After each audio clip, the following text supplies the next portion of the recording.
Hey guys, Major Frenchie. Today I'm going to talk about creating your 5 LED flash bar. I actually ended up printing 3D holders for those 5 stars 3 volt LEDs. Take your LED and you just place it. You can see that the pins are fitting perfectly. And now your LED is held in place.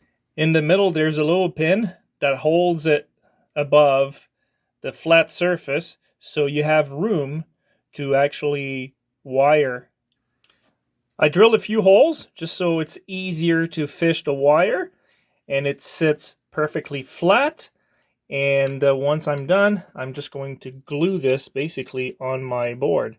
So there are a couple of ways to wire this. The first way I'm going to show you is the way I'm not going to use because it uses too many wires. R+, the B+, and this is for the power for the green. The way I actually eliminate the number of wires is by adding solder on those 3 pins and adding solder onto that pad, and I link them. So here's the first method. So you see that the power has to go to the R+. Then I touch the R. Then we get the red light.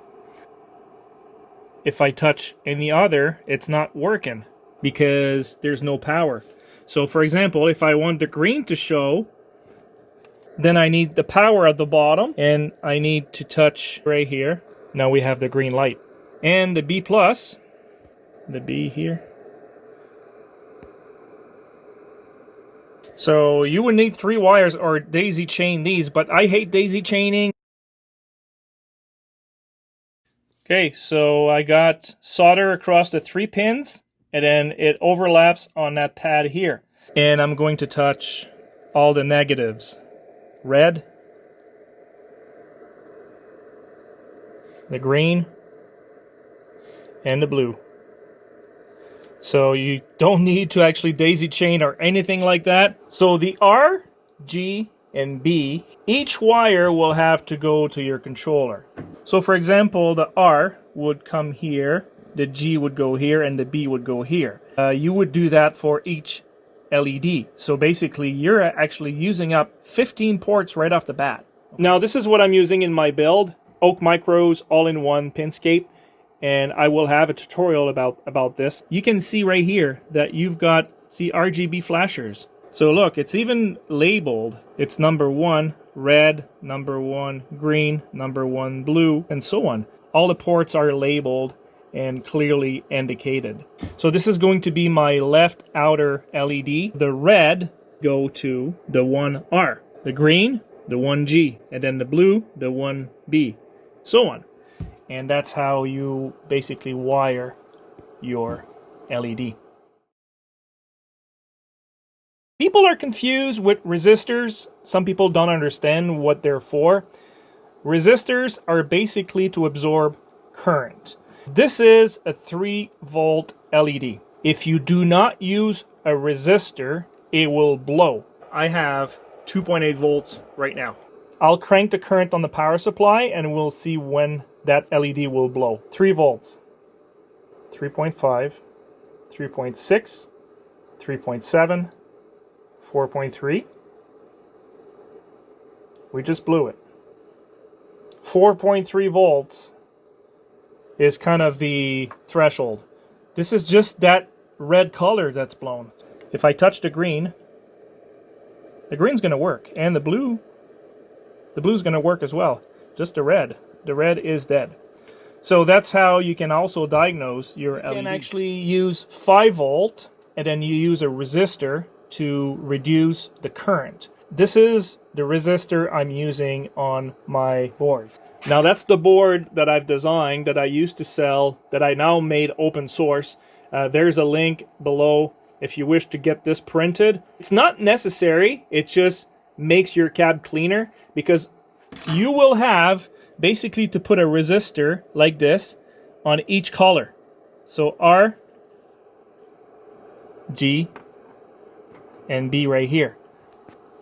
Okay, so I've got the resistor connected on the green, and we've got 3 volts running right now. Okay, now this is a really high quality resistor. It's made of ceramic, good against humidity. So we're just going to crank this. Let's just go to 4.2. 5 volts, 5.5.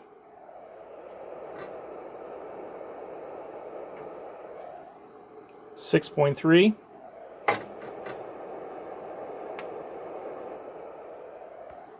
8.6.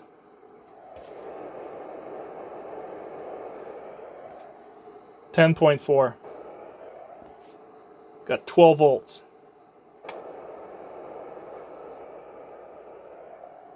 15.9. And if I touch the resistor, it's hot, but it's bearable. You do not want your resistor to get super hot. It can be a fire hazard. Now, I'm just doing this for testing, guys. You would never use 18 volts on that. That'd just be insane.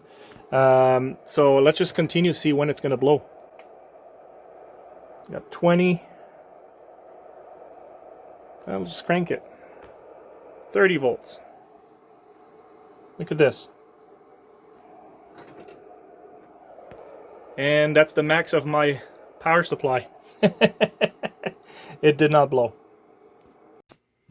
So it just gives you an idea how critical those resistors are. So let's say I got 11 volts. If I were to remove this and touch the blue, you saw that? It just blew, right? The green will never blow. So that's my way, guys, of wiring this. It's good. What I want to show you is in the cab how I've got this kind of set up. Okay, so this is how I got it set up.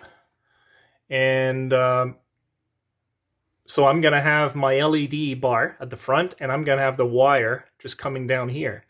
And this is going to be, you know, like the power RGB for each flasher.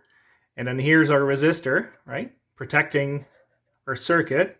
And that's the output, the RGB for, let's say, the outer left. And that will go to the LED Whiz, or that will go to the Pinscape All-in-One or the KL25Z. And that's it. So your LED are protected. Then it looks good in your cab, right? It does not look messy with all these resistor connected to the LEDs and whatnot. I ordered that recently, but the reason I like this, look, they're all together. So I'm using the black for the power, and then we've got green, red, and blue. So that's actually real neat. And then once I have the LED mounted in the little holder, I'm going to glue that here, and then I can put my dome on top of it. And there you go. So you have a very clean solution. It's all going to set in place. It's not going to move. Also, there's an alternative, which is probably a lot easier than this. If you actually visit my friend Arnaud's shop, and he's based out of France, and then you can actually order his 12-volt flasher, and it has integrated resistor in them. So you do not need that board. You do not need to add resistors. You just wire that directly to your Pinscape All-in-One or LED Whiz. Also, the 3D printed LED holder. I just found a bigger version online, and I kind of scaled it down and made it fit for my specific LEDs, and I got 5 in the queue. So you guys can download this file. I made it available for everyone to download. The link is gonna be in the description below. I decided to spray paint the plastic dome that covers the flasher with a spray paint called Nightshades. It works really well.